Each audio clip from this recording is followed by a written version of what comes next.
Married at First Sight versus Love is Blind. Which is better and which is doing the best job matching up these couples, y'all?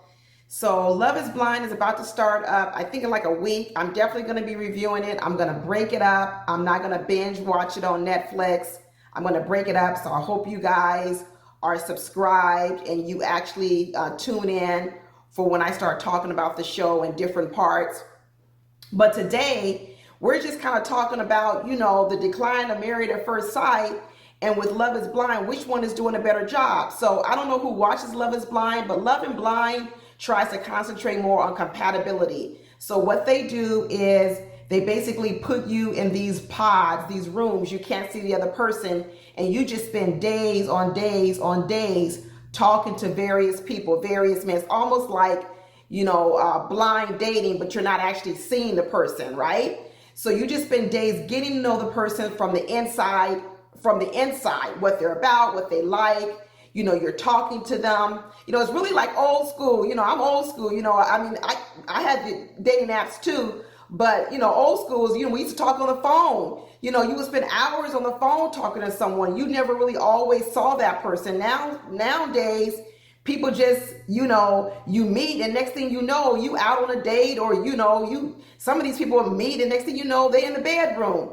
And in the old days, we spent time talking to people. We just didn't give dates to everybody. That's one of the problems I think is going on right now with ladies. They just hand out dates like it's candy. I didn't give dates to everybody. You had to talk to me on the phone for a period of time. I had to know that, I'ma like you on the date. If I don't like you on the phone, you don't get a date with me. Some people go on dates to figure out if they like people. No. I don't do that. I didn't do that. You have to talk on the phone with me before I go out on a date. Let me tell you something. I met my husband in public at like a pool party, like a luau party. He came over hot and heavy with his one-liners and all everything he was saying. Talking about, I think you're the woman of my dreams. He laid it on thick, you guys. He laid it on thick. But you know what? I did not go out on a date with my husband for almost 3 weeks. But you know what? We talked on the phone every single day. We talked on the phone. So although we saw each other physically at first, we didn't have no date. We talked on the phone for 3 weeks. Part of that was because I was traveling and then he was traveling. And then also I have I just like to talk to people on the phone first. And then we end up going on a date. We met like in August. By December, my husband was proposing to me. My husband met me in August, proposed to me in December. And by the following year in September, we were married. This is why, when you guys hear me talk, I don't think people need to date 4 and 5 years. And I think getting to know a person on the inside out is very, very, very beneficial.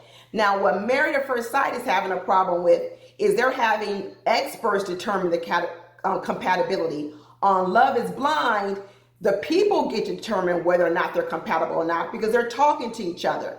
The other part on Married at First Sight is they are determining whether or not, there's going to be this level of attraction. And as we see this year, we have a problem with what Dr. Pepper thought was cute and what Alyssa thought was cute.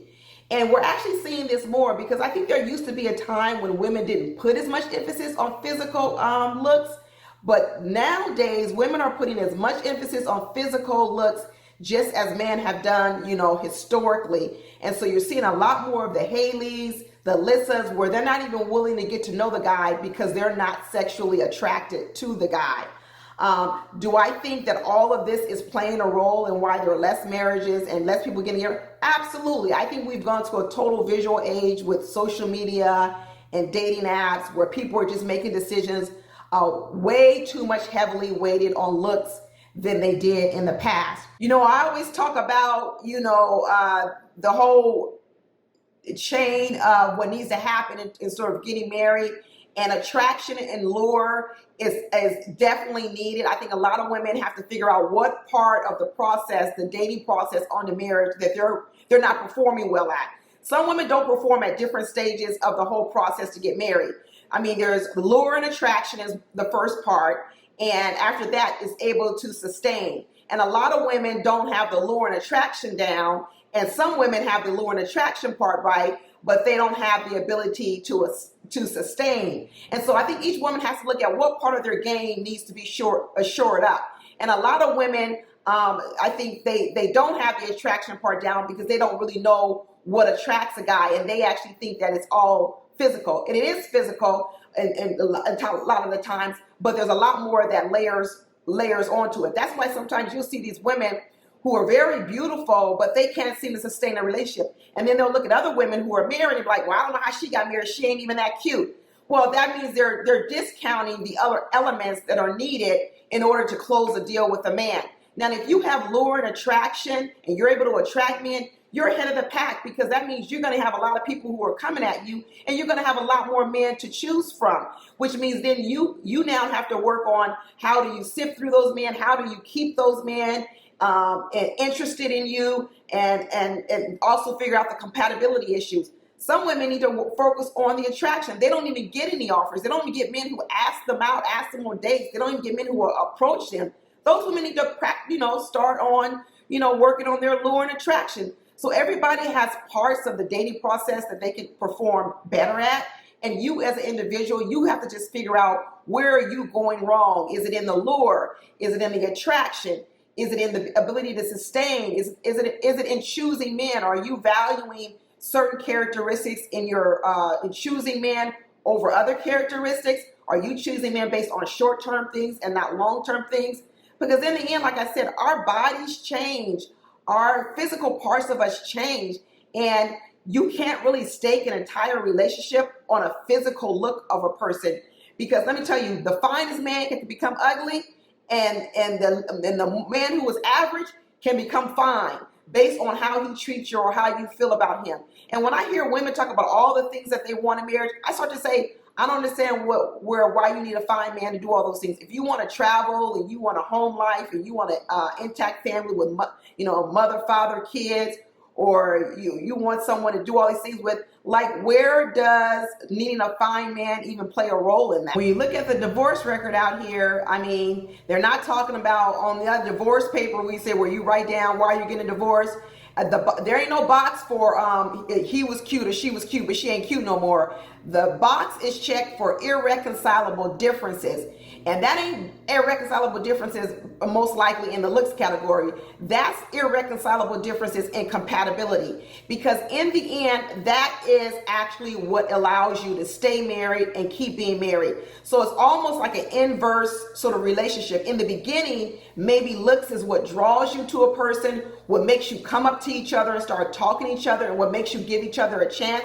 But in the end, it's not what's going to keep you together. And do you need to be attracted to your partner? I do say you do. But I think nowadays the attraction part is playing such an outsized role in people getting together that is really causing problems. I mean, I always hear like 5'3", 5'4" women talking about they want like a man over 6 feet. For what? What is that going to have to do with your long-term compatibility? I mean, you can still wear heels or whatever else. Why do you need a man over 6 feet? So they'll just disregard all of these men because of some sort of physical characteristic. Sometimes we gotta retrain our flesh, ladies. Sometimes we just can't let our flesh take over our minds and other things, so that our flesh keeps leading us down the wrong road, making us choose the bad decisions that in the long run don't serve us well. Love is Blind, they're not just putting I think they're putting maybe like average to above average people in the pods. So I don't think they're bringing in people who an average person would say, oh my God, he's ugly or she's ugly. I think they are doing they're getting average looking people to above average looking people. So at least if you go on the show, you're going to get from average to above average. You're not going to maybe get the hunk like Elisa wants, but you're not also going to maybe get someone that's, even generally is considered, not as attractive. So right now, to be honest with you guys, I'm kind of leaning more towards, I like the format as Love is Blind, because I really believe that long-term compatibility is what you need the most. I really like Love is Blind, so I hope you guys watch it with me. I hope we can enjoy it together. You can drop down in the comments and we can chat back and forth. But right now, I'm kind of thinking that I like Love is Blind a little bit better, because I'm seeing that in Married at First Sight, people are starting to now not even give marriages a chance based on physical looks of people. And they're checking out before they even get to know people. And you know what? That's not cool.